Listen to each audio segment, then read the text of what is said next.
Ici et maintenant, ça se passe maintenant. Ici et maintenant, touché. Ici et maintenant, ça se passe maintenant. Ici et maintenant, touché. Ici et maintenant, ça se passe maintenant. L'obité kakalelo. Ici et maintenant, touché. Ici et maintenant, ma guérison se passe maintenant. La visitation divine maintenant. Ici et maintenant, prions. Ici et maintenant, Yahweh. Ça se passe maintenant. Ici et maintenant, touché.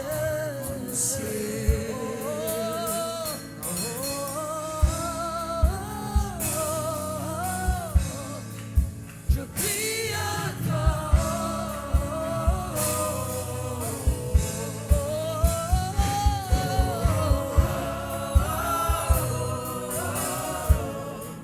Je prie à toi. Est-ce qu'on peut crier?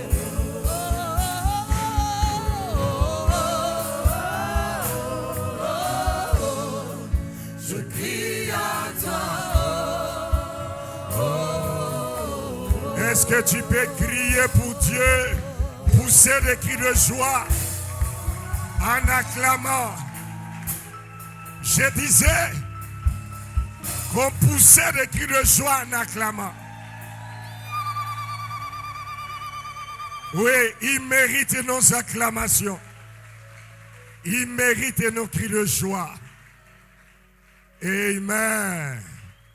Reprenons nos places. Que le nom du Seigneur soit béni ce dimanche matin. Grande ma joie de vous compter parmi nous à ce premier culte de ce dimanche. Et comme vous le savez, depuis le dimanche 22 octobre, nous avons eu à commencer ce merveilleux programme. Et petit à petit, nous cheminons vers la fin. Juste des choses avant de pouvoir présenter celui qui va apporter la parole de Dieu ce matin. C'est de nous rappeler, peut-être pour ceux qui sont là pour la première fois, vous voyez, il y a des paniers qui sont sur les allées, sont des poubelles. Peut-être qu'on peut utiliser le papier mouchoir ou quoi, il faut jeter là-dedans. Deuxièmement, nos sanitaires sont de ce côté. Vous verrez que c'est bien écrit hommes et femmes. Il peut y arriver qu'en plein culte, tu peux avoir des maux de tête ou une fièvre. Notre poste médical est opérationnel. Il y a un médecin et des infirmiers qui sont là. C'est juste une question de te lever et de te renseigner auprès du protocole et ils pourront vous indiquer. Amen. Alors ce matin, peut-être pour ceux qui n'étaient pas là hier, c'est un fils de la maison. Il est l'un des assistants de notre père à Kinshasa, le docteur Atom Mbouma. Lui, on l'appelle Abba Papa. C'est le pasteur David Junior Diambanza. C'est lui qui va apporter la parole de Dieu ce matin. Est-ce que vous pouvez m'aider à recevoir l'homme de Dieu? Fille la cité d'exaucement, aidez-moi à recevoir les dons de Dieu.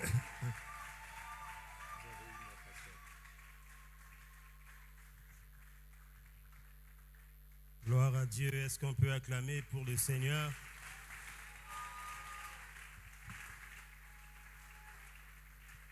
Photo, on est ringate, hein? Dans la photo, tout ça moins différent.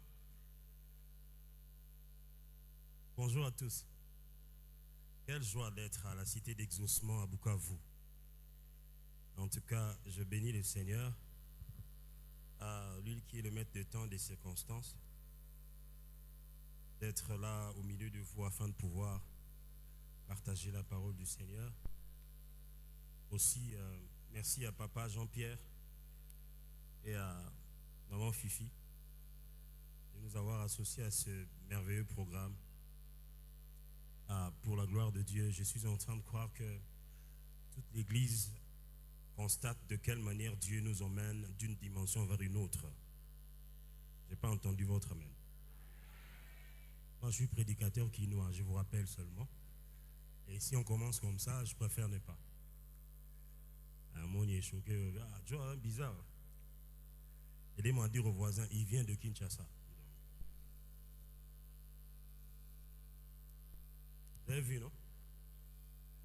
Alors, merci à toute l'Église. Hier, on a passé un merveilleux moment dans la présence de Dieu. C'était simple, c'était calme, c'était bien.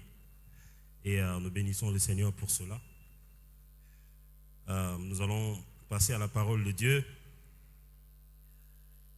Aujourd'hui, le pasteur ne l'a pas dit, je préfère le dire moi-même. Je suis marié à une seule et unique épouse.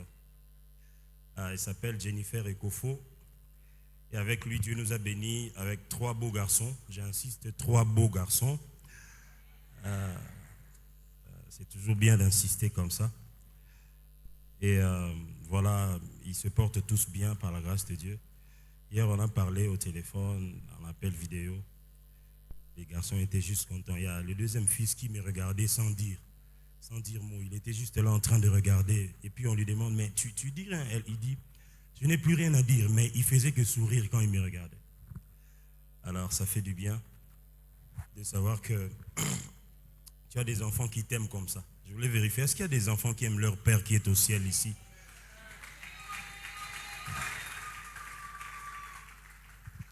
Nous sommes faits à l'image de Dieu. C'est que tu ressens venant de tes enfants. Dieu le ressent aussi venant de toi. On y a bien même comme non parenté, on a compris.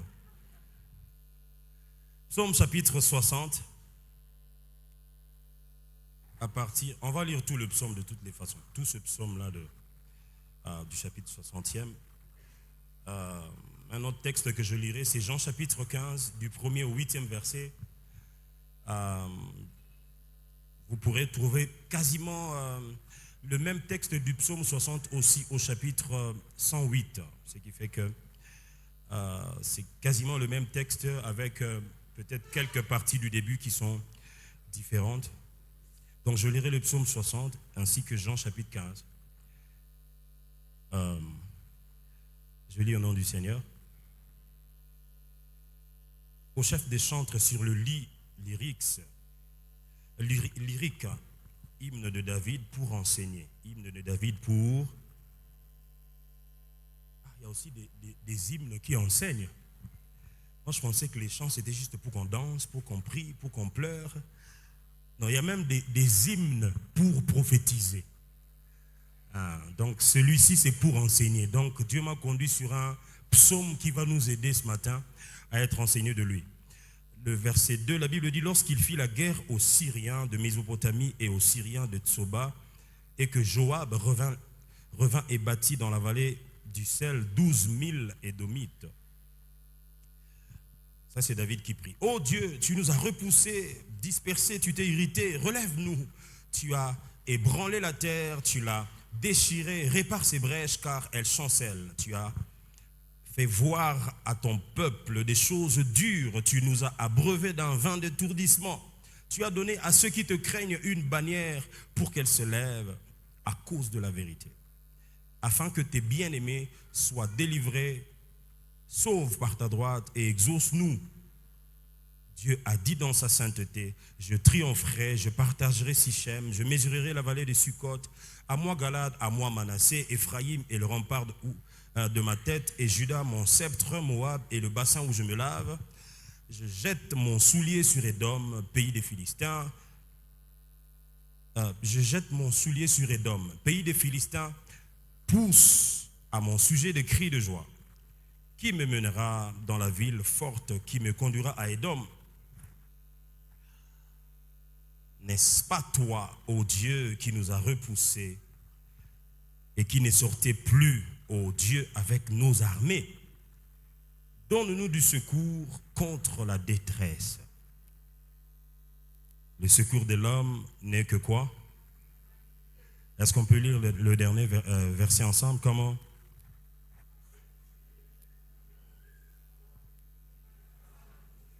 On peut encore le répéter?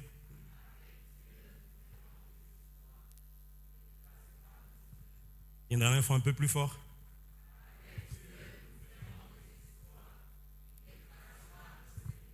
Gloire à Dieu. Oui, il y a des paroles, juste quand vous finissez de le lire, il faut dire Amen comme ce frère-là. Pas besoin de commentaires. Avec Dieu, nous ferons des exploits. Et il fera quoi? Jean chapitre 15, verset 1er à 8.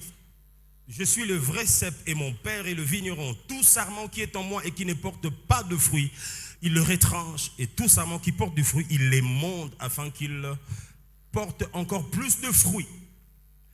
Déjà, vous êtes purs à cause de la parole que je vous ai annoncée. Demeurez en moi et je demeurerai en vous. Comme le sarment ne peut de lui-même porter du fruit s'il ne demeure attaché au cep, ainsi vous ne le pouvez non plus si vous ne demeurez en moi.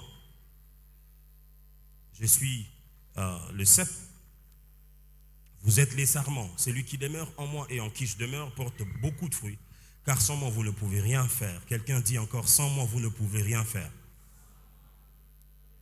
Si quelqu'un ne demeure en moi, il est jeté dehors comme le sarment et il sèche, puis on le ramasse. On ramasse les sarments et on les jette au feu et ils brûlent. Si vous demeurez en moi et que mes paroles demeurent en vous, demandez ce que vous voudrez et cela vous sera accordé. Si vous portez du fruit, si vous portez de fruits, c'est ainsi que mon Père sera glorifié et que vous serez mes disciples. Amen. Voilà, ce sont les deux textes qui, à la base, n'ont peut-être pas des liens directs, mais au fur et à mesure qu'on sera en train d'avancer, nous allons nous rendre compte de cela. Je voudrais avant cela apprécier la magnifique œuvre de Dieu qui se fait dans cette église. Je voudrais qu'ensemble vous puissiez acclamer le Dieu de cette maison.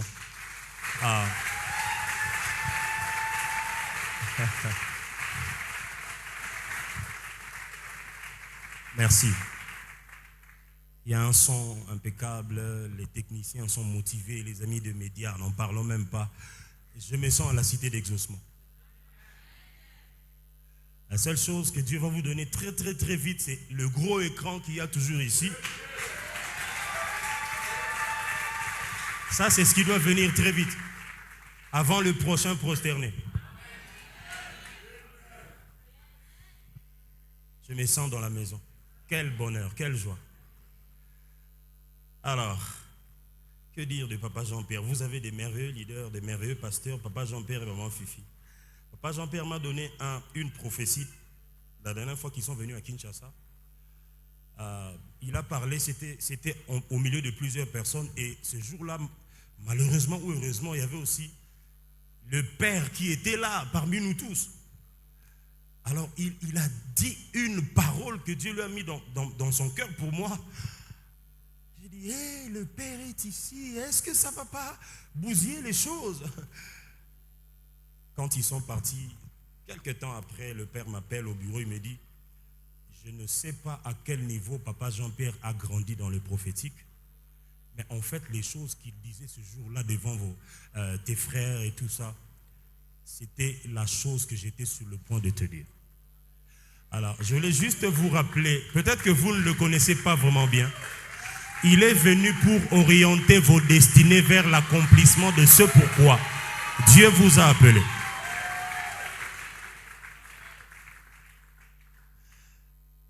Alors, le psaume 60,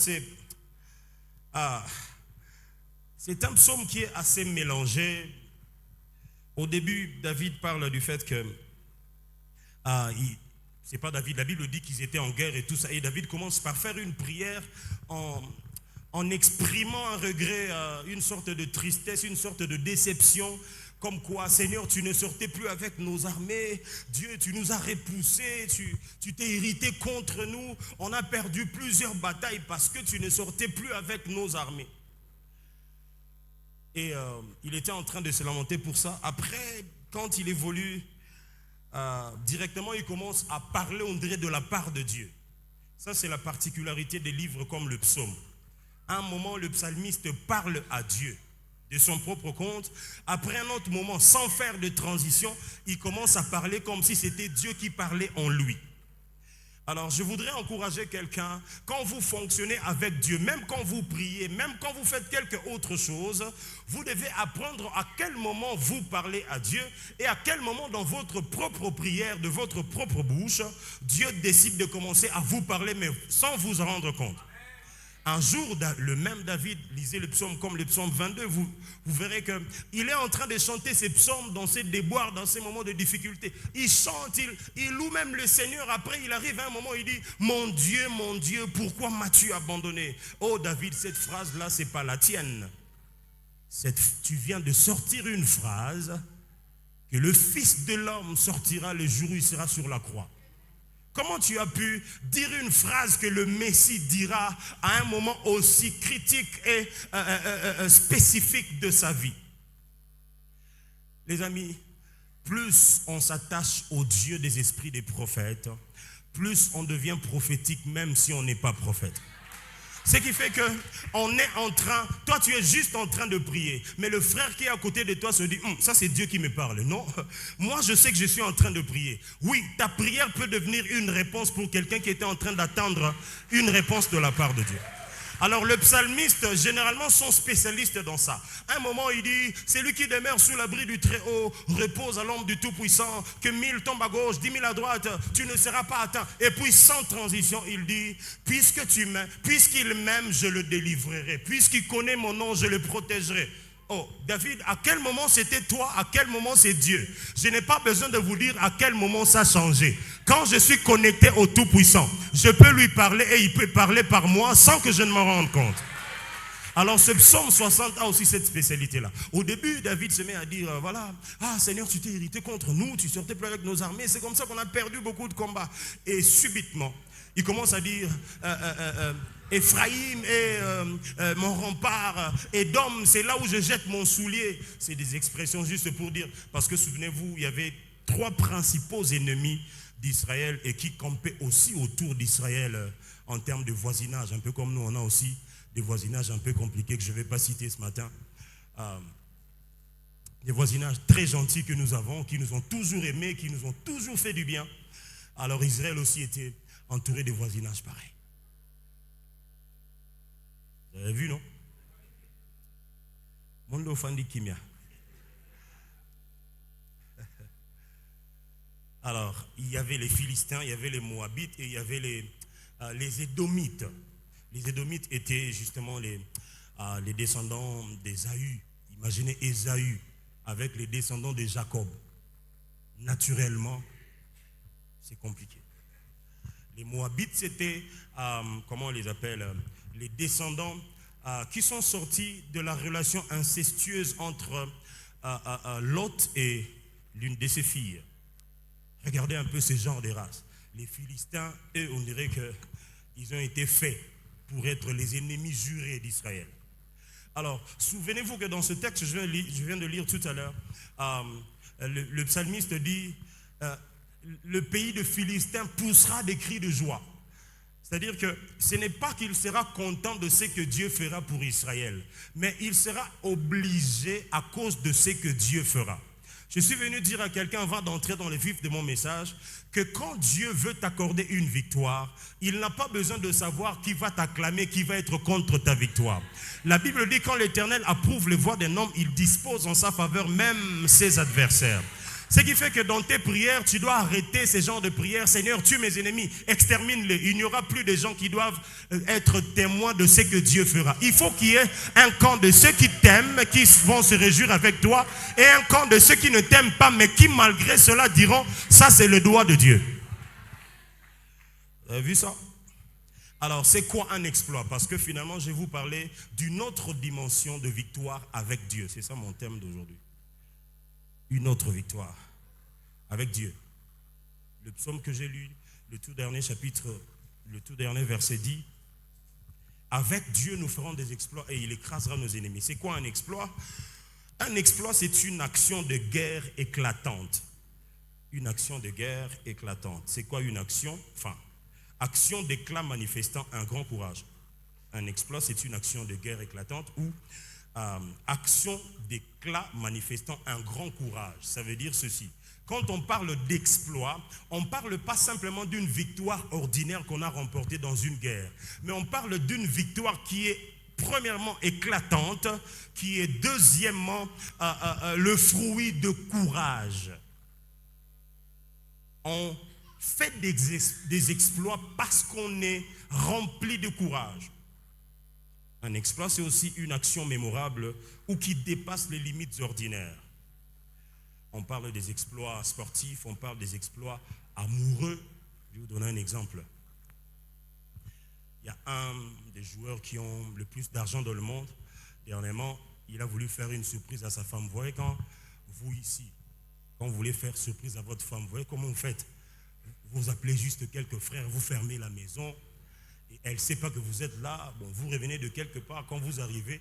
Et puis quand vous ouvrez la porte, joyeuse, avec un peu de bougie, gâteau, tout ça là. Et puis elle fait, oh, c'est mignon. Et puis elle commence à verser des larmes. Vous dites, ouais, vous avez fait un exploit. C'est bien, c'est un exploit amoureux. Mais il y a un gars qui a beaucoup d'argent. Elle veut faire ça à sa femme. Alors, il va à Dubaï. Il prend en location la tour la plus élevée du monde. Il imprime la photo de sa femme, il place ça sur cette tour-là la plus élevée du monde. Alors quand ils atterrissent à Dubaï, quand la femme regarde la tour la plus élevée et la plus imposante, il y a sa photo. Ça, c'est un exploit. Vous avez vu ça? Alors tous nos voisins, je suis ça là mon exploit pour nous. N'a pas de problème. C'est quoi la vigne? Parce que je vais beaucoup m'attarder sur cette affaire de vigne, vigneron, cep, sarment, etc. Une vigne, c'est un arbre qui produit, qui produit justement le vin, qui produit des raisins et tout ça là, qui produit le vin. C'est quoi un vigneron? Un vigneron, c'est celui qui cultive la vigne pour en faire du vin. C'est quoi un sarment? Le sarment, c'est une étape du cep. Aïe, bater meso baksamakara. Et c'est quoi le cep? Le cep, c'est justement le pied, comment on appelle ça? Le tronc d'un arbuste de manière générale, mais dans ce contexte, le cep, c'est le pied de la vigne. Souvenez-vous, la vigne, c'est l'arbre. Les sarments, ce sont les étapes qui sont attachées au cep. Le cep, c'est donc le tronc, la partie principale qui soutient toutes les étapes qui sont censées porter des fruits. La vigne, c'est un arbre. Le vigneron, c'est celui qui cultive justement le champ de vigne. Alors Jésus dit, je suis le vrai cep et mon père est le vigneron. Vous êtes des sarments. Et il commence à expliquer tout ce qu'il a dit. Laissez-moi vous donner 4 petites bases importantes sur les exploits. Souvenez-vous que les exploits sont des victoires éclatantes, mais qui sont aussi qui sont sujets de courage de la part de celui qui est en train justement de remporter ces victoires. 4 petites bases. Première, c'est que les exploits sont une action conjuguée entre Dieu et nous. Action conjuguée entre Dieu et nous. La Bible ne dit pas avec Dieu, avec ou sans Dieu, nous ferons des exploits. La Bible ne dit pas seul, quand on est juste courageux, parce qu'il s'agit juste d'avoir du courage pour faire des exploits. Non. Ici, un peu comme l'exemple que je viens de donner, il suffit juste pas d'avoir de l'argent pour aller louer cette plus grande tour afin de pouvoir faire cet exploit amoureux. Il faut plus que ça. Il faut qu'il y ait un Dieu qui vous ait protégé pendant ce vol que vous avez pris depuis de là où vous étiez pour aller jusqu'à cet endroit où vous voulez manifester votre exploit.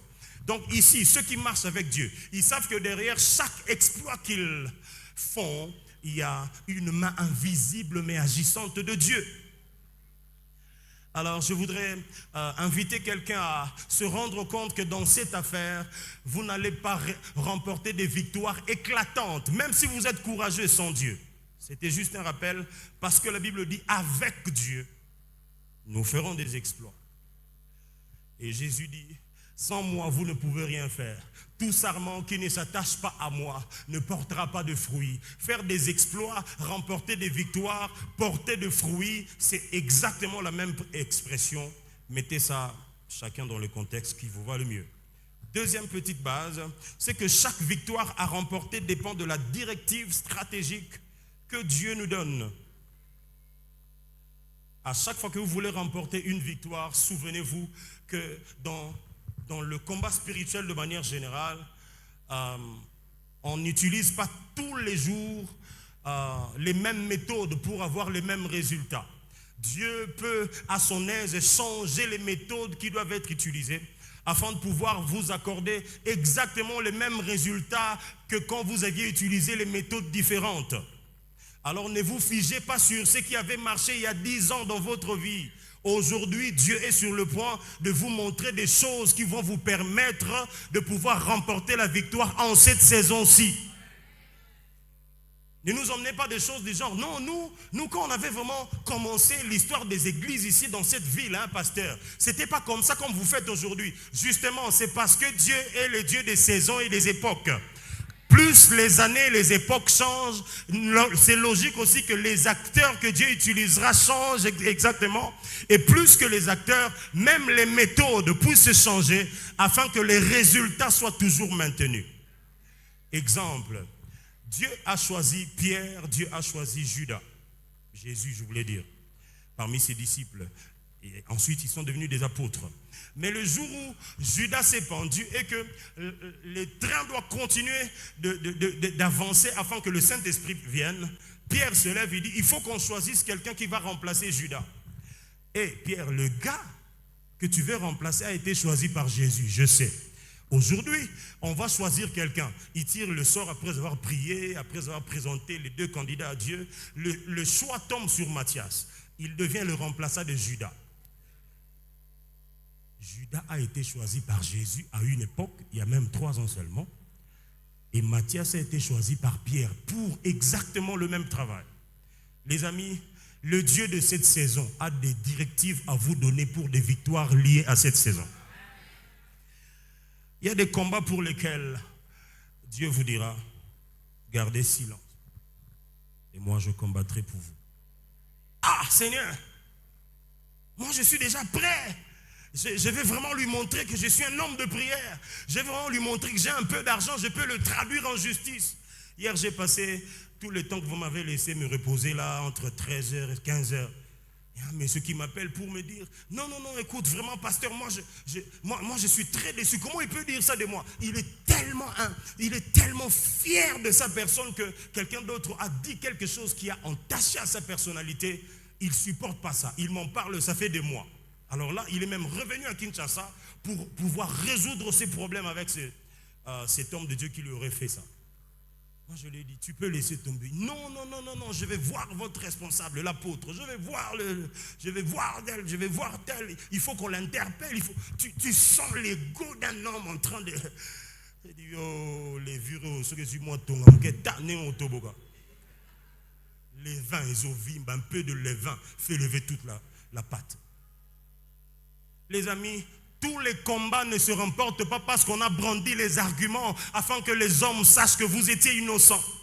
Laissez à celui qui a dit à moi la vengeance, à moi la rétribution. Et il le fait bien. Et je voudrais ouvrir une bonne parenthèse. Dieu n'est pas obligé de vous dire à quel moment il va venger votre problème. Du reste, l'une des meilleures versions de la vengeance de Dieu en votre faveur, c'est juste vous traiter avec beaucoup de faveur, de manière à ce que ceux qui vous ont traité d'injuste ou d'incohérent, ils se rendent compte que eux, mais le gars au sujet de qui on a dit des mauvaises choses continue de monter comme ça, continue de réussir comme ça. Qu'est-ce qui se passe? Un peu comme ce fameux Joseph. Celui de qui on avait retenu faussement la tunique comme quoi il était violeur. Après 2 ans en prison, un jour on le voit à côté du pharaon, l'homme le plus élevé après le roi. Après, qu'est-ce que la femme de Potiphar dit? Cet homme, bon, femme de Potiphar, elle sait ce qu'elle a fait. Tous ceux qui ont été témoins de la scène où Joseph sortait sans habit ce jour-là, quand ils voyaient Dieu l'élever, qu'est-ce qu'ils ont dit? Le jour où Paul a été mordu par un vipère, l'un des serpents les plus venimeux. Et la Bible dit, ils attendaient qu'il meure. Et la Bible dit, ils ont longtemps attendu. Je suis venu dire à quelqu'un, il y a des gens qui attendent la mort de cette église. Il y a des gens qui attendent la mort de certains domaines de votre vie. Ils attendront longtemps. La manière dont Dieu va vous venger ne sera pas de tuer vos ennemis, mais de vous élever tellement à leurs yeux que quand ils seront en train de vous regarder, ils se disent, entre ce qu'ils nous ont dit et ce qu'on voit Dieu faire avec eux, on dirait qu'il y a un écart. Justement, Dieu vous venge en vous faisant juste faveur et grâce. 3. Les exploits exigent du courage, je l'ai dit tout à l'heure. Et dans cette affaire, souvenez-vous, les exploits sont l'action conjuguée entre Dieu et les hommes. Dieu et nous, Dieu et vous. Mais remarquez aussi avec moi que Dieu n'a pas besoin de courage. Entre les deux entités, qui a besoin de courage? Pardon? L'homme. Les amis, il y a des choses que vous ferez. Vous ne réussirez qu'avec beaucoup de courage. C'est lui qui dit à Josué, ne t'ai-je pas donné cet ordre? Fortifie-toi et prends courage. Ah, c'était un ordre même, Seigneur, oui. Je sais dans quoi je t'appelle. Je sais dans quoi vous allez faire face. Fille la cité d'exaucement, Bukavu. Dieu vous appelle à vous fortifier et à prendre courage. J'aime une expression de français qui dit prendre son courage à deux mains. C'est-à-dire le temps est arrivé parce que Dieu vous fera passer à une saison de victoire éclatante. Mais votre partie, c'est de vous armer de courage.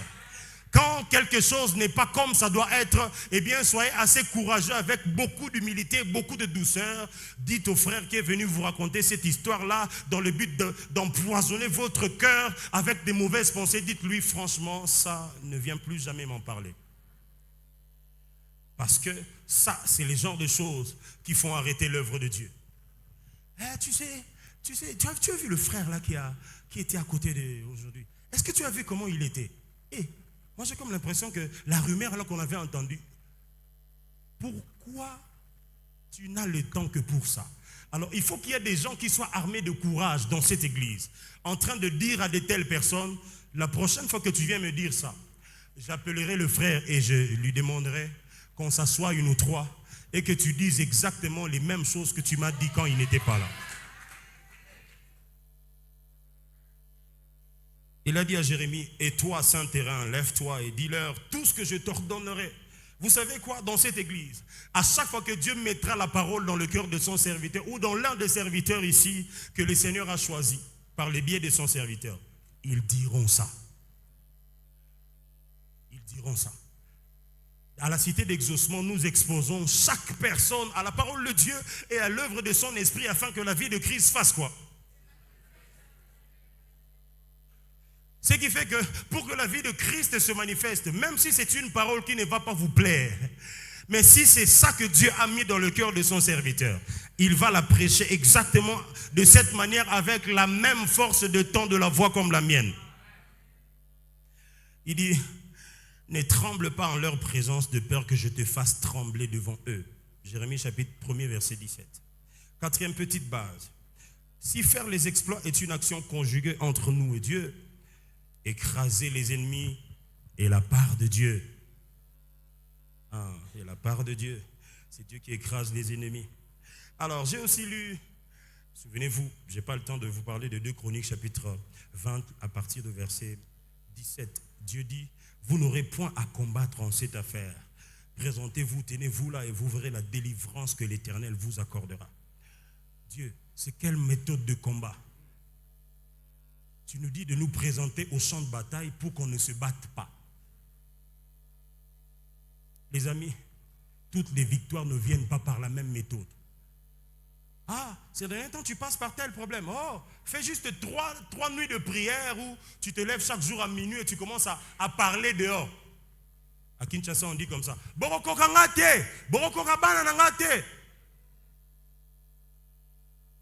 Et pendant ce moment-là, bon, ceux qui n'entendent pas Lingala, il faut poser la question aux voisins. C'est quoi Boroko Kangate? Parce que j'ai comme l'impression que... Alors du coup, pendant qu'il dit ça, il faut juste voir un petit chat noir passer à côté là. Et vous allez voir que Boroko Kangate. Les amis, ne copiez-collez pas les formules qui ont fait réussir les autres dans la victoire. Le Dieu qui vous a appelé à la montagne pendant 40 bons jours, il a des choses qu'il a déjà commencé à placer dans votre cœur. Il y a des gens qui vont commencer à fonctionner comme avec des réflexes, mais ce sera des inspirations divines sous forme de convictions dans le cœur. Parce qu'en fin de compte, la voie de la conviction, c'est la voie de la maturité. Je sens juste que je suis convaincu d'eux. Je suis juste convaincu. Pas même besoin de dire, Dieu m'a dit. Non, non, non, tu es juste convaincu. Et toi-même, tu sais au fond de toi que cette conviction-là, ça vient de Dieu. Vous n'aurez pas à combattre. Pourtant, dans d'autres combats, il disait, ok, prenez les armées, allez par tel chemin, et vous allez vous rencontrer de l'autre côté. Ici, il dit, présentez-vous là-bas demain matin. Vous verrez la délivrance que je vous accorderai. J'annonce à cette église que la saison de votre victoire est arrivée. Et voilà comment ça va se passer. Vous allez vous présenter comme d'habitude ici. Et vous constaterez du jour au lendemain comment Dieu est en train d'étendre votre territoire d'influence et de conquête sans vos efforts. Chacun fera sa part, n'est-ce pas? Laissez-moi vous donner. Alors, il y a quelque chose qui va vous intéresser. Je serai un peu scientifique ce matin. Et puis, je serai en même temps spirituel. Et en fin de compte, je serai prophétique. Alors, rappelle aux voisins que nous sommes à la cité d'exaucement. Et que notre père s'appelle le docteur Atoms. Les nani. Pardon? Moualim. Yeah. Ah, bah, musulman, t'es. Ah ouais? Super. Je vous ai parlé de la vigne, du vigneron, des sarments, etc. Moi, quand j'étudie un sujet dans la Bible, vraiment, je me permets beaucoup de curiosité. Je vais savoir c'est quoi le détail de ceci. Alors, je me suis intéressé à vouloir chercher un peu comment se passe la culture de la vigne, justement. Pour qu'on arrive au point où, voilà, depuis qu'on a planté, ça poussait, et puis ça a commencé à donner des grappes et tout ça là, jusqu'à ce que ça sera emmené à la maturation. Alors, ça va vous intéresser. Je vais vous parler de la culture de la vigne pour vous expliquer comment vous devrez remporter des victoires en cette saison. Les méthodes que Dieu va vous communiquer. Allez, il y a 10 étapes dans la culture de la vigne. Je ne vais pas vous donner toutes les 10. Je vais vous donner 5. Les 5 autres sûrement l'année prochaine. Quand Dieu nous permettra de venir. C'est des noms, allez, comme j'ai dit, je serai un peu scientifique, mais supportez-moi un peu, parce que c'est par là que Dieu va vous parler ce matin. Au 40e jour à jeûne. Hein? Force à vous. Il y a 10 étapes. Je vais quand même vous les citer. Vous pourrez le Google vous-même. C'est-à-dire que nous sommes dans la saison où tout ce que je dis ici, vous pouvez vérifier direct à partir de là où vous êtes. 10 étapes. La première, c'est, on appelle ça la dormance. Pasteur, qu'est-ce que ça vient faire ici? Je vais expliquer. 2, la taille. 3, le débourrement. Je savais que ça créerait ce silence majestueux. 4, la feuillaison.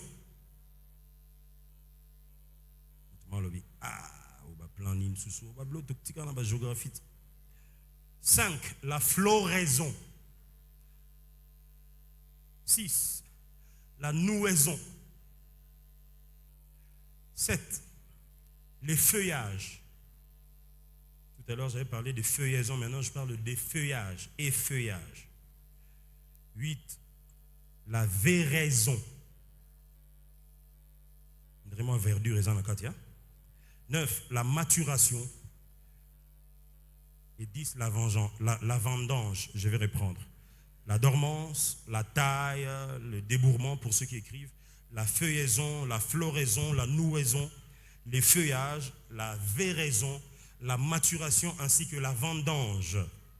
Alors, pour ceux qui, ici je sais que je suis au sud Kivu, il fait froid presque comme l'hiver en Europe, donc je me sens un peu plus à l'aise à parler des choses qui se passent dans un climat qui est plus ou moins similaire au vôtre.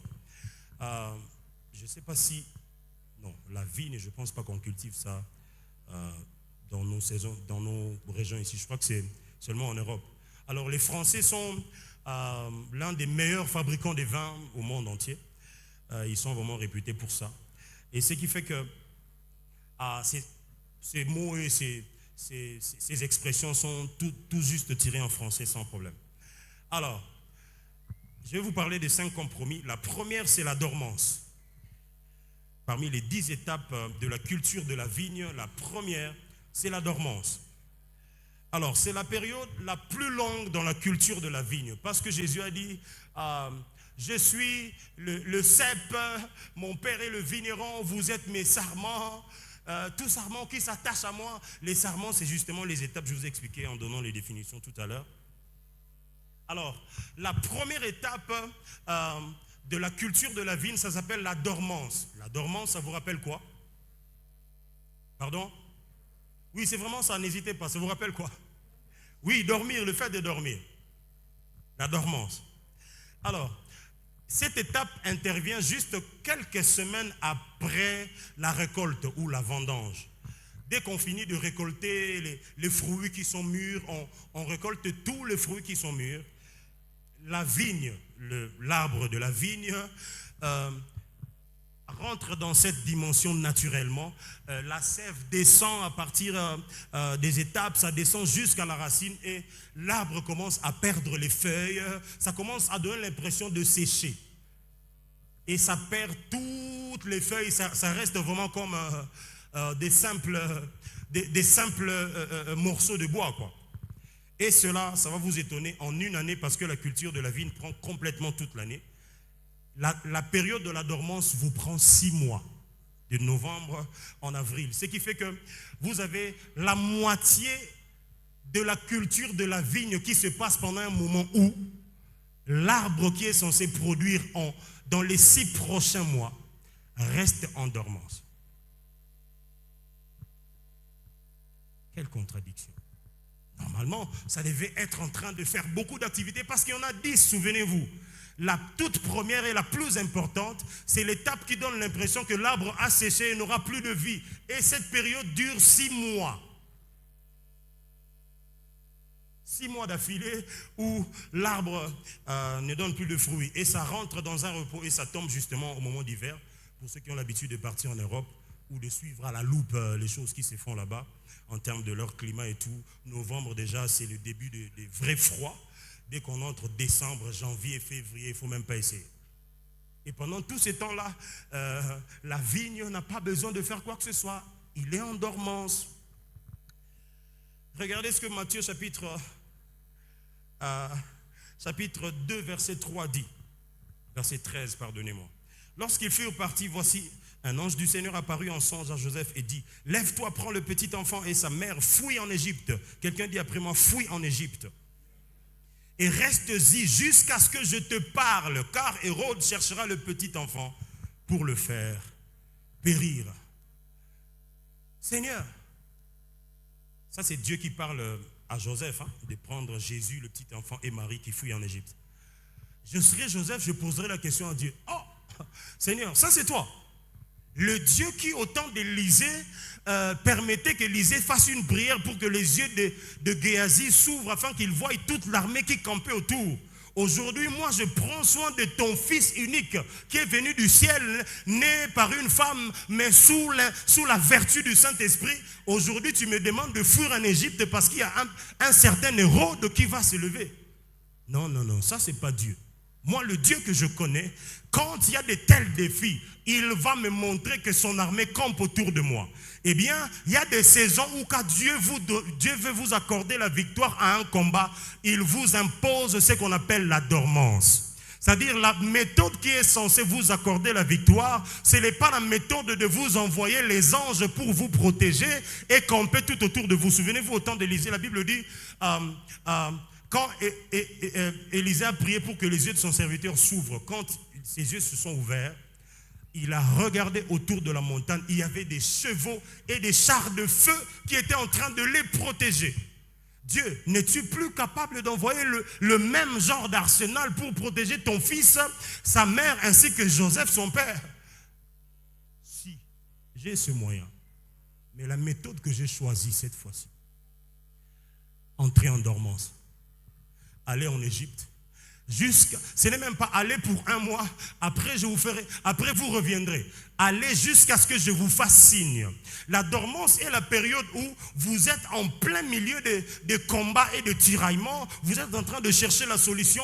Comment ça va se passer pour que je puisse remporter la victoire? Et Dieu vous dit, pendant cette période, ne faites plus des apparitions publiques, ne faites plus de live Facebook, ne faites plus des activités publiques. J'oublie jamais un jour, j'avais beaucoup fonctionné une année, je ne sais plus si c'était 2020, 20 ou 21.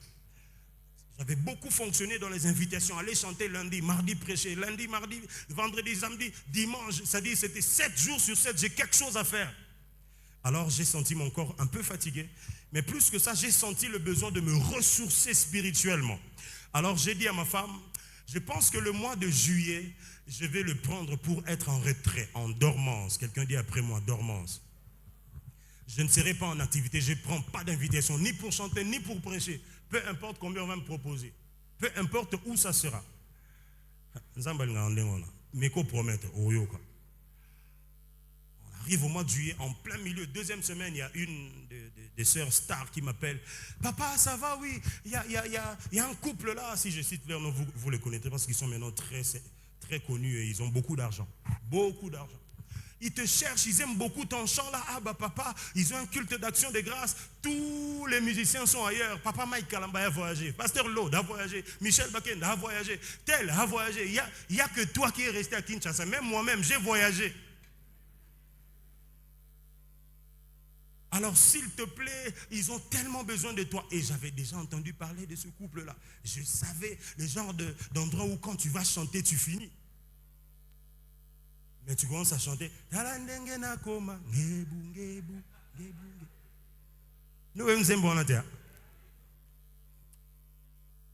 Les genres de prestations, tu finis de chanter comme ça. Tu vas payer une voiture. Et puis je rentre chez moi. Et je dis à ma femme, chérie, tu sais, tu connais les défis qu'on a, non? Alors il y a tel qui m'a appelé pour que j'aille chanter. C'est qu'en haut, c'est ce qui. Elle m'a tout juste dit. Qu'est-ce que tu avais dit à Dieu au sujet du mois de juillet? J'ai dit, hey, les femmes spirituelles, oh yo. On a fille, on est spirituel, minute. Ah Seigneur. Les amis, la dormance ressemble à un cache-toi. Ça prend plus de temps que toutes les 9 autres étapes. Je vais commencer à prêcher maintenant. Je vais dire ceci à quelqu'un. Dans cette église où Dieu vous a emmené, il vous connaît tellement mieux que vous-même qu'il vous a laissé passer un temps de dormance. Ne lui demandez pas, oh Seigneur, c'est comment? Est-ce que Hérode est déjà mort? Parce qu'en ces moments-là, il n'y a pas de Héros News pour qu'on vous dise qu'Hérode est mort. Il n'y a pas de Facebook pour lire les nouvelles. Il n'y a que le ciel qui peut t'envoyer un ange pour te dire, maintenant tu peux quitter l'Égypte et rentrer où tu avais quitté avant. Alors tant que celui qui t'avait demandé de dormir ne t'a pas encore dit de te réveiller, fais quoi? Dors. Dans cette cité d'exaucement, les gens ne se fabriquent pas eux-mêmes à cause de leur prouesse ou de leurs compétences, ou parce qu'ils parlent bien, ou parce qu'ils sont intelligents, ou parce qu'ils ont un peu de moyens. Dans cette église, on écoute la voix de l'Esprit qui dit expressement, mettez-moi à part Paul et Barnabas pour l'œuvre à laquelle je les ai appelés. On peut être 12, on peut être 15. Si l'Esprit a décidé que les autres, vous continuez de dormir, laissez les 2 qu'on a réveillés, vous continuez à faire quoi? À dormir. C'est pour ça que les meilleurs cadeaux que Dieu emmène à Adam, il l'emmène à quel moment? Quelqu'un n'a pas entendu ça. Les amis, tout ce que vous recevez dans la vie, vous ne le recevez pas parce que vous êtes tout le temps éveillé. Et ça va passer par où? Il y a une campagne, le problème, c'est que quand tu dors, Dieu s'occupe de ce que toi, tu ne peux pas t'occuper. Je vais le dire dans la Bible. Il est écrit ceci. En vain vous levez-vous tôt, en vain vous couchez-vous tard pour manger le pain de douleur. Ces choses-là, Dieu les donne à ses bien-aimés pendant qu'ils font quoi? Ah, quelqu'un n'a pas entendu ça. C'est-à-dire quoi? Tu ne réussis pas des victoires éclatantes parce que tu es tout le temps en train de t'efforcer à faire les choses. Non, pasteur, moi aussi je prêche, pourquoi je prêche pas? Moi aussi je chante, pourquoi je chante pas? Moi aussi je fais l'intercession. Papa, dors.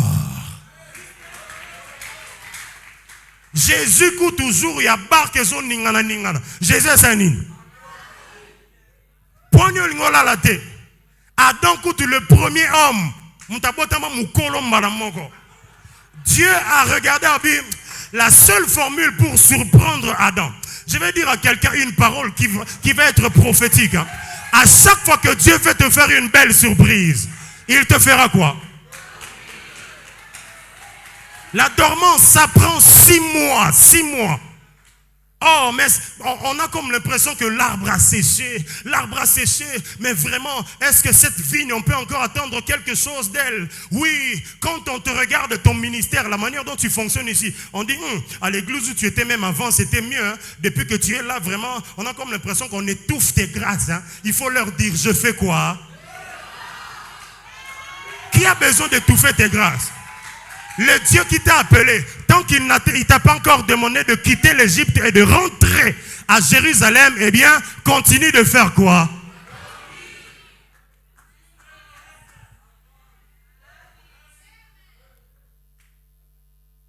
Non, pasteur, tout le monde a postulé. Moi, j'ai cherché l'argent pour postuler. Je n'ai pas trouvé. Maintenant, je vais encore attendre jusqu'en 2028. Tout le monde veut devenir député. Attends ton tour. Toi, fais quoi? Tu as encore 5 bonnes années pour mieux te préparer. Parce que souviens-toi que les exploits sont la conjugaison de la faveur de Dieu et de ton courage. Alors ne sois pas pressé d'embrasser des choses pour lesquelles Dieu ne t'a pas encore réveillé. Si tu te réveilles avant que Dieu ne finisse le travail de Ève, tu risques de trouver une femme qui ressemble à un squelette et ça va te faire peur. Il y a des gens qui se sont réveillés avant que Dieu ne les réveille et ils ont trouvé une Ève qui ne bouge pas encore.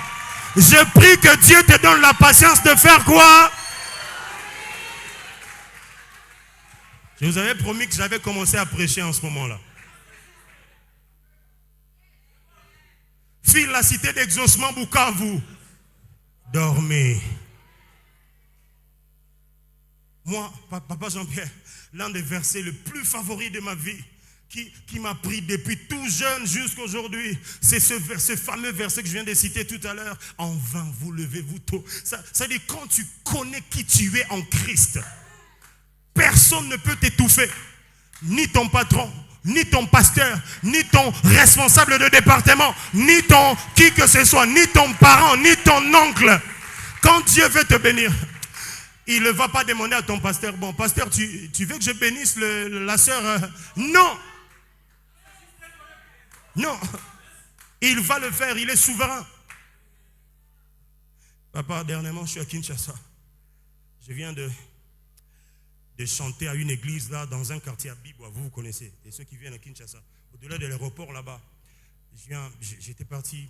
Déjà, j'avais une fracture à l'épaule, donc je portais une attelle pour immobiliser le bras.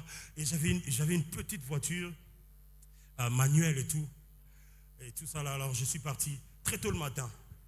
C'est vraiment presque un voyage hein, pour aller au-delà de l'aéroport. Alors, quand j'arrive, l'avenue était très sablée. J'avance un peu pas, je me suis embourbé dans le sable. Je ne sais pas si on dit je me suis ensablé ou embourbé. Embourbé, c'est boue, ensablé, c'est sable, j'imagine. Dans une église, il faut vérifier le français bien. Oh, samba, no pamba. Et puis, sa voisin dort. Papa, je me suis ensablé. Et la personne qui doit prêcher à cette réunion, c'est l'apôtre Dalo, notre père. Alors, on cherche des bêches pour enlever les sables et essayer de me pousser. Et puis, je vois derrière la jeep de l'apôtre en train d'attendre qu'on puisse libérer le chemin. J'ai dit à Dieu, avec quelle morale je vais te servir là? Vraiment, comme un homme de rien comme ça. Ah, Dieu, c'est pas grave. Je t'aime seulement, je vais aller te servir. Et puis ce qui m'a choqué, c'est, tu vois, les gens des protocoles qui viennent pour prendre seulement la Bible, hein? Ça dit, eux, c'est la Bible qu'ils prennent parce que c'est la chose qui pèse le plus dans tout ce que le pasteur a emmené.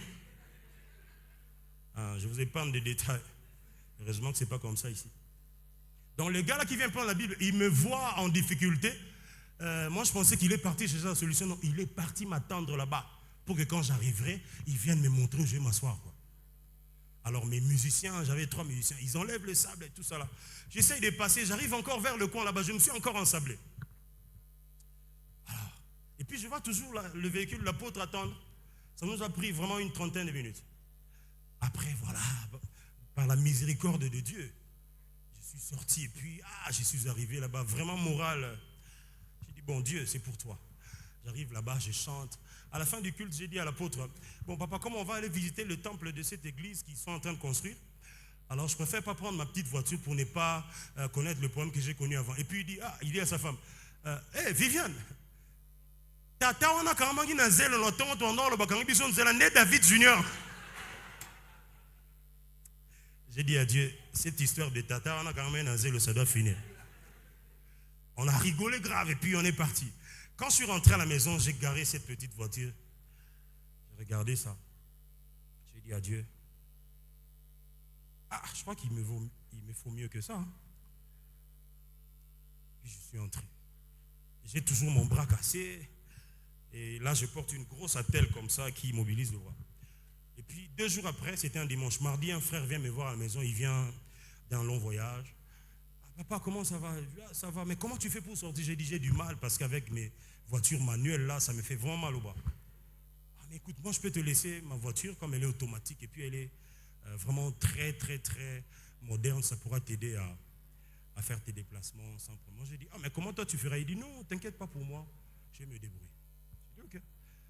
Je te laisse ça pour que tu l'utilises comme tu as encore tout le mois d'août avec ça. Dès que ça sera bon et puis je pourrai récupérer. J'ai dit, ok. Il m'envoie cette voiture. Ça, c'est pas une voiture, c'est un véhicule en fait.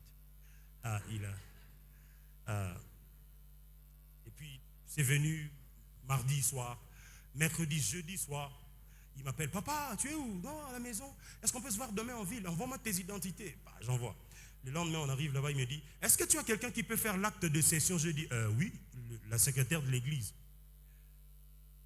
Je prie que Dieu permette qu'on cite ton nom dans un deal. Quelqu'un a raté l'occasion de dire amen. Ça dit, on parle de quelque chose dont tu n'es même pas concerné, mais comme on est côté, à cause de tes compétences. Bon, ok, écoute, dans le véhicule, il y a tous les documents avec lesquels j'ai acheté, la carte rose, tout ça là. Fais l'acte de cession, emmène-moi, je signe. J'ai dit, pardon. Il dit, non, je te cède la voiture. Moi, toilette et zata, on a. Mais soulagé, non, bang. Je ne vais juste pas dire la marque, sinon ça va vous choquer.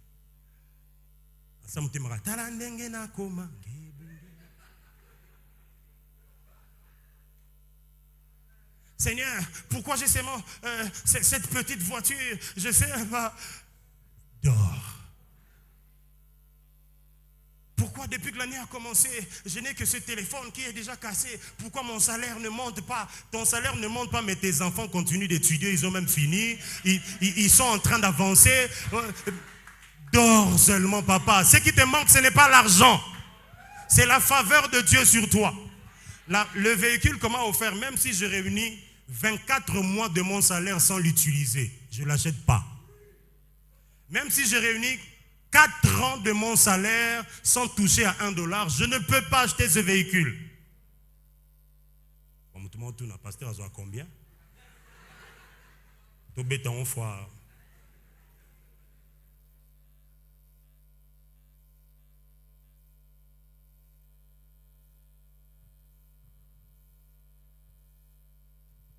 Aidez-moi à dire aux voisins, est-ce que vous pouvez dormir?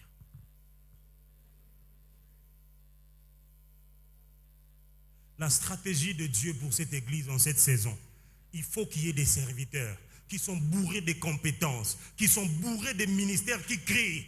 Vraiment, on me fait chômer. Moi, j'ai des choses qui pourrissent, que ça pourrisse encore. Parce que si le grain qui tombe en terre ne meurt et ne pourrit, ne peut pas porter de fruits. La seule façon de porter des fruits, il faut pourrir en terre. C'est comme ça que Jésus a accepté d'entrer sous la terre pendant combien de jours?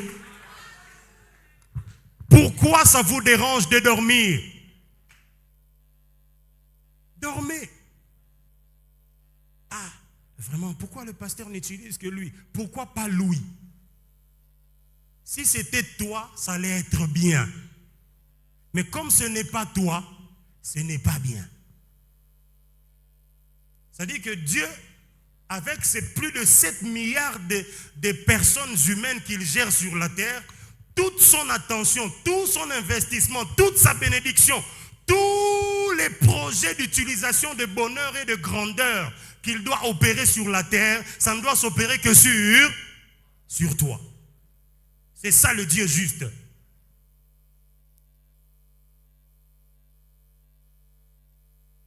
Dormez. Pardonnez-moi, je n'ai pas crié sur vous. C'est l'esprit du message. La stratégie de victoire chez Dieu est un cache-toi.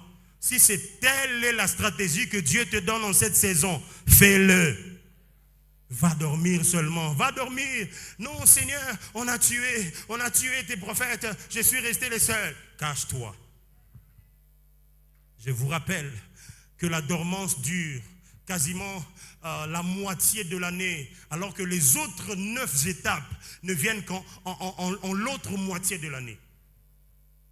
Les amis, plus vous restez en retrait, en train d'écouter, en train d'apprendre, en train d'écouter, en train d'apprendre, en train de moins parler, en train de moins fonctionner, vous emmagasinez la chose qui va vous faire exploser le jour où Dieu vous donnera l'opportunité de rentrer. Moïse, pourquoi ça fait 40 ans que tu ne revenais plus ici depuis que tu as fui? J'étais parti faire quoi? Le jour où il revient avec la même verge qu'il était en train d'utiliser pour paître le troupeau de Jéthro là-bas. Mais la même verge de Jéthro est devenue la verge qui lui a permis de commencer à manifester le Dieu qui lui a permis de dormir. Quand tu dors, Dieu te donne la possibilité de manifester le surnaturel le jour où il te demande de te réveiller. Étape 2, la taille. Ça se fait entre mi-mars et début avril. Ici, le vigneron retire une partie de sarment. Le vigneron, vous savez c'est qui? Pardon? Dieu t'est. Dans le contexte, c'est à vigne pénana pour de vrai. Très bien. Sinon, on appelle ça définition pamba. Écoutez ce que Jésus dit dans Jean 15 que j'ai lu. Tout sarment qui est en moi et qui ne porte pas de fruits, il le retranche. Et tout sarment qui porte du fruit, il l'émonde afin qu'il porte encore plus de fruits. Cette opération se fait en 2 phases. La première, c'est retrancher ceux qui ne produisent pas. C'est Dieu, ça c'est Jésus qui dit, c'est Dieu qui le fait. Deuxièmement, c'est émonder ceux qui produisent. Les amis, nous sommes dans un royaume qui ne fonctionne pas avec l'égalité, mais avec l'équité. L'égalité consiste à donner à tout le monde exactement la même chose. L'équité consiste à donner à chacun ce dont il a besoin afin qu'il accomplisse pleinement sa destinée. Je vais expliquer. Quel est l'exemple que je peux vous donner? Vous êtes tous grands ici. S'il y avait des enfants, je vais donner un exemple. Allez, frère, venez. Est-ce que vous savez quelle taille vous faites? Bien. Vous mesurez combien en longueur? Aucune idée. Vous mesurez combien?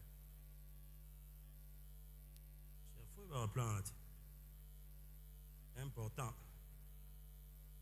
Qui a 1m80 minimum? Mon cher Théo, pasteur Jean-Pierre, oui, il a 1m80. Il y a un frère de 2 mètres ici? Viens. Acclamons le Seigneur. Yo, aucun États-Unis Kalaté. Toi, la prochaine destination, c'est où? Comment il s'appelle? Pardon? Il faut bien dire son nom, je n'entends pas. Séraphin. Mon cher, comment ça va? Mets-toi ici. Mets-toi ici. Descends d'abord là. C'est ça l'égalité. Pourquoi on lui a donné, et à moi on n'a pas donné. On vous donne, on vous donne. La même chose, c'est ça. Et nous sommes tous pareils. Pourquoi lui on le privilégie toujours? Pourquoi lui lui demande de monter, moi je reste en bas toujours? Bon, on va vous donner à tous la même chose. C'est ça l'égalité. Comment vous trouvez?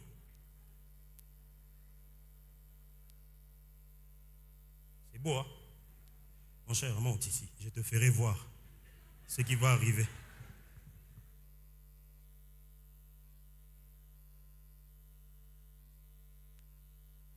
Comment vous trouvez?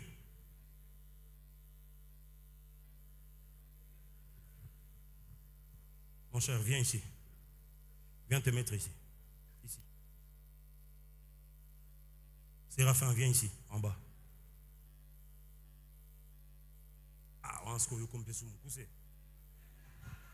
Rentre, revenez là où vous étiez. Il y a juste un tout petit écart, mais si vous ne faites pas bien attention, surtout avec beaucoup de ses cheveux, ils ont atteint quasiment la même taille, n'est-ce pas? L'équité exige qu'on donne à chacun ce qu'il lui faut dans sa condition, afin qu'il ait la possibilité d'atteindre les mêmes objectifs que ceux qui ont déjà beaucoup. Alors Dieu, dans sa méthode de fonctionner, quand vous produisez de fruits, ok, il était là. Lui, il ne produit pas de fruits. Lui, il produit des fruits, mais il est court. Alors Dieu les monde afin qu'ils produisent encore plus. En fait, en réalité, il n'a que la même taille, mais Dieu lui a rajouté un tabouret en bas, afin qu'il soit en mesure de produire exactement comme lui. Alors, quand Dieu fait ce travail, il vérifie qui est productif. Dans le royaume de Dieu, c'est celui qui produit qu'on privilégie. Peu importe votre taille, si vous êtes séraphin, si vous ne produisez pas, on ne va pas vous privilégier. Celui qui produit, même s'il est court comme ça, on lui trouvera un tabouret. Qu'est-ce que j'essaye de dire? Ce n'est pas vos compétences qui vous placent en position d'être utilisés par Dieu, mais c'est plutôt votre cœur et votre productivité en attachement avec Jésus qui permet à Dieu de mettre les moyens nécessaires afin de manifester et de pratiquer l'équité en votre faveur. Les amis, quand vous travaillez, merci, vous pouvez les encourager en rentrant. Quand vous travaillez pour Dieu, ne cherchez pas à être égal aux autres. Dieu ne vous égalera pas, il vous traitera avec équité. Équité, c'est ça la justice de Dieu. S'il donne à chacun, à l'un 5, à l'autre 2, à l'autre 1, ça veut dire que pour que eux, tous ils aient la même taille, le plus élancé va se mettre là en bas, le deuxième se mettra ici, le troisième là, le quatrième ici. Mais quand ils vont tous se mettre en ligne, on se rendra compte qu'ils ont tous la même taille. Alors, ce que le vigneron fait, quand quelqu'un ne produit pas, il le retranche. Bien aimé, ça vous fera très mal que ce soit vous l'expert de ce domaine et qu'on vous mette de côté. Vous penserez même que l'œuvre va mourir. Et Koufalango, Dieu prendra des... Comment tu t'appelles? Michel, des gens comme des Michel. Abaksega à moi tabouret. Les amis, les compétences, ça se rajoute. Mais la chose qui vous permet de porter des fruits, c'est votre attachement au Seigneur. Pas vos rêves, pas vos ambitions cachées dans le cœur. Ah, moi vraiment, j'ai toujours rêvé de... On ne vient pas pour des rêves personnels ici. On vient pour porter des fruits, afin que quand le maître de la vigne se rend compte que vous portez des fruits, il puisse vous émonder. 3, l'effeuillage.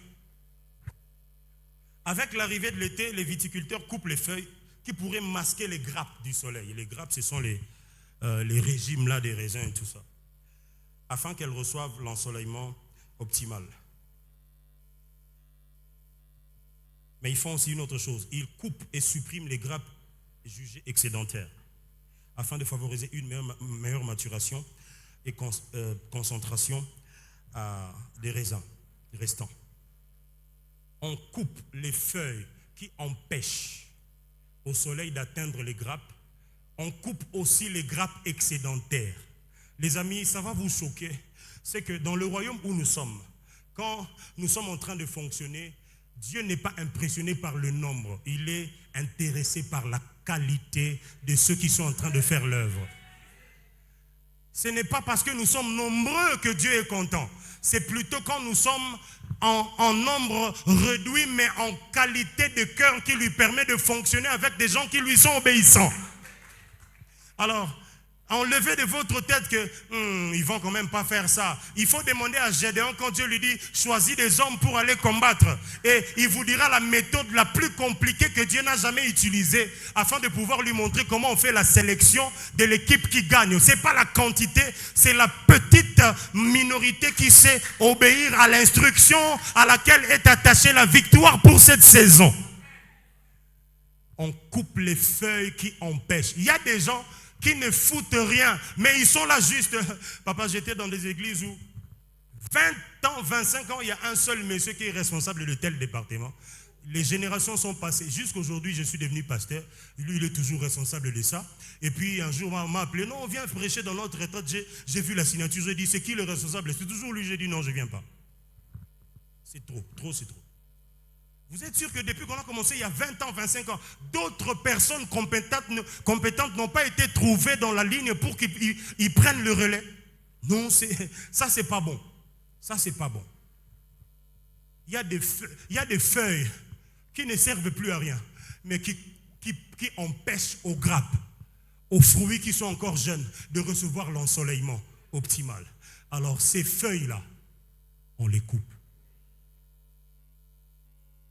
Si vous avez commencé à remarquer dans un département, des gens commençaient à se comporter comme des petits rois. Ils deviennent des feuilles inutiles. Il faut faire quoi? Cisaille. Ta. Un jour, Jésus est arrivé auprès d'un arbre qu'on appelle le figuier.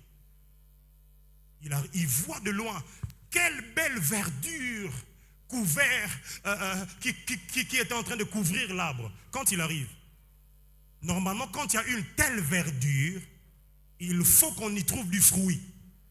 Jésus arrive, à sa grande déception, il n'y a aucun fruit. Jésus a fait quoi? En faisant quoi? La malédiction a fait quoi à l'arbre? Les feuilles de figuier. Quelle verdure! À l'intérieur, Adam et Ève, ils commettent le péché pour la première fois dans le jardin d'Éden. Ils vont chercher les feuilles de quoi? Les figuiers. Les feuilles de figuier, c'est les efforts de l'homme pour paraître bien. À chaque fois qu'on regarde l'un, ce frère-là, c'est un homme de prière. Les gens de frères qui ne priaient pas quand ils sentent le pasteur entrer dans le temple. Oh Jésus, Ramazabrayadasha. Feuilles de figuier. Il était distrait quand il voit le pasteur passer. Oh, alléluia, alléluia. Pharisien, feuille de figuier. Et ces genres de frères qui précipitent le jour du mariage parce qu'il a engrossé la sœur. Mais pour couvrir la honte, il fait quoi? Il dit, pasteur, Dieu m'a béni, on va se marier dans 6 mois. Dieu ne les a pas bénis. Ils se sont maudits en détruisant une règle précieuse de Dieu.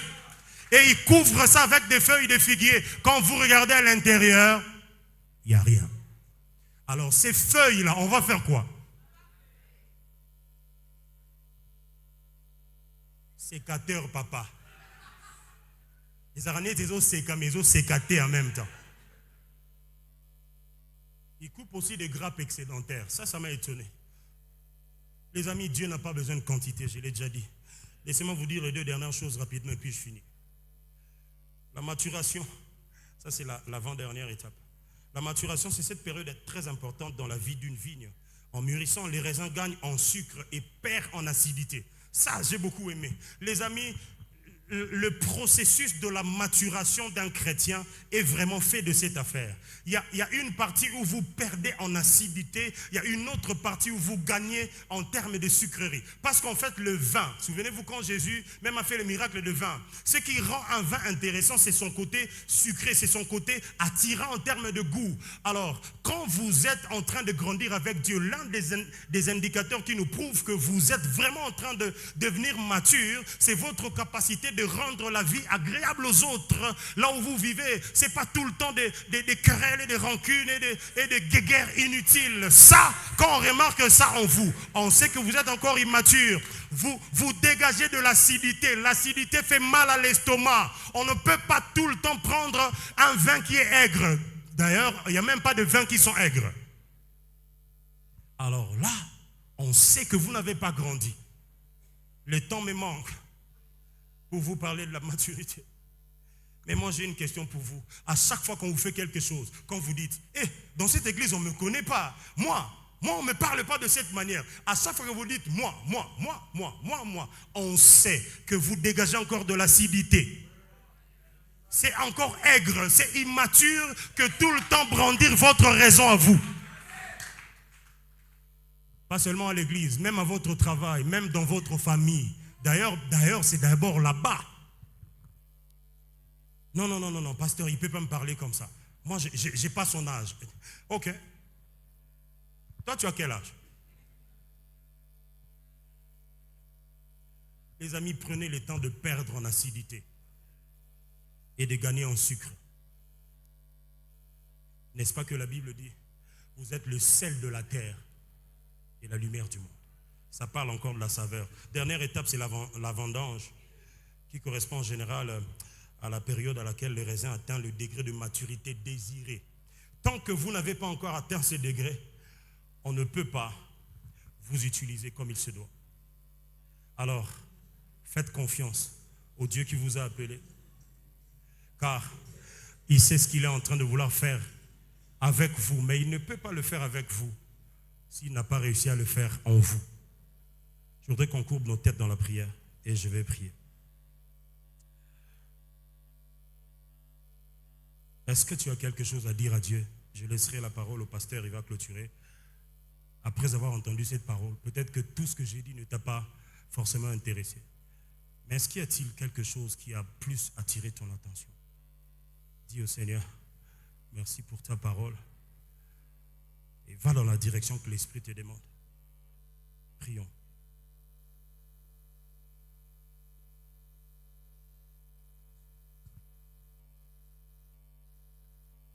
Éternel et Dieu, nous te disons merci. Merci pour cette parole qui est un vaccin pour d'autres, un médicament amer pour quelqu'un d'autre. Mais la finalité, c'est de guérir l'homme intérieur. S'il y a une chose que nous pouvons te dire ce matin, c'est juste te dire merci pour ton serviteur que tu as envoyé de loin. Pourquoi seulement ce message à ce dimanche? Je crois que tu as atteint tes objectifs. Garde-nous, Éternel et Dieu. C'est pourquoi ensemble avec mes frères et sœurs, nous voulons juste acclamer pour te dire merci. Je croyais qu'on allait mieux acclamer Dieu. Oui, l'Éternel mérite nos acclamations.